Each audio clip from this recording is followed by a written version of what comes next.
Il-ħadd filgħodu fl-imqabba l-mexxej Laburista Joseph Muscat tkellem dwar il-pjani tal-Gvern għall korporazzjoni Enemalta li qal diġà għandha 700 miljun euro f'dejn. Qal il-Ministru Tonio Fenech qiegħed jimbotta biex l-Enemalta tkompli tissellef bejn 40 u 50 miljun euro oħra mill-banek, dejn li jibqa' ma jidhirx fuq il-kotba tal-Gvern. B'dan il-mod għal Joseph Muscat il-Gvern qed iwaddab l-inkompetenza tiegħu fuq l-Enemalta u qed jipperikola l-eżistenza ta' din il-korporazzjoni, qed jipperikola l-postijiet tax-xogħol fl-Enemalta u anki l-qasam tal-enerġija f'pajjiżna. Sija ċara hawnhekk, bl-ikbar serjetà u bl-ikbar responsabilità.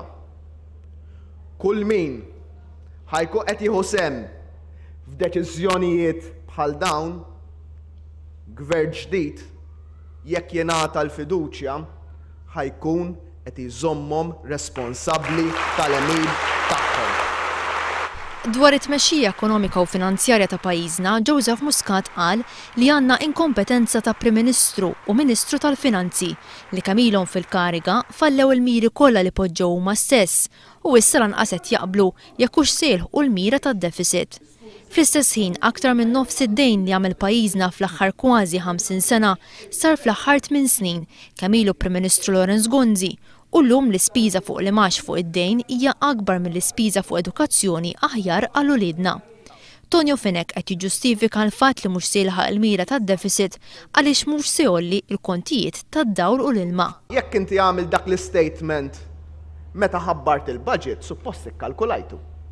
Tiġix tgħid għax kelli nagħmlu wara, jiġri ma qomx filgħodu iddeċidejta mal-budget. U l-budget allura kellu jirrifletti dik il-policy decision.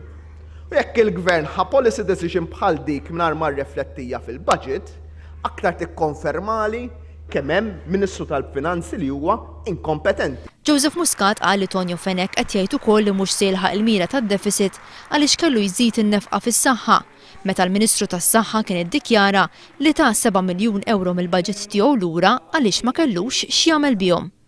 Il-Gvern qed ifalli fil-miri finanzjarji tiegħu kompla qal il-mexxej Laburista minkejja għal din is-sena daħħal fil-kotba tiegħu il-flus kollha mill-privatizzazzjoni tal-lottu u minkejja li fil-jiem li għaddew għamel it-tieni qtuħ għal dis-sena fl-ispiża tiegħu. Joseph Muscat akkuża lill-Prim Ministru li għandu bħala priorità il-kxif tal-irħama tal-Parlament il-ġdid u żied li għal dawn il-kapriċċi qed ikollha tħallas il-middle class. Waqt li rrefera għal diskors li għamel Laurence Gonzi dwar il-valuri fil-jiem li għaddew, Joseph Muscat qal li politiku ta' valuri ma jistax jabbel il-poplu bil-kontijiet waqt li huwa jieħu żieda ta' 500 euro minn wara dar kulħadd.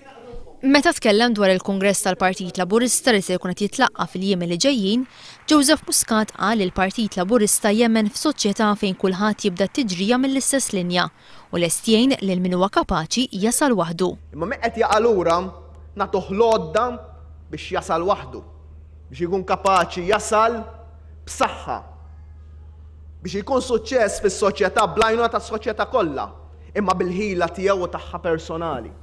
Joseph Muscat saħaq li l-Partit Laburista mhux interessat fil-politika tal-bieraħ tal-attakki personali, iżda huwa interessat f'politika li tħares il-qudiem lejn futur li jaqadna.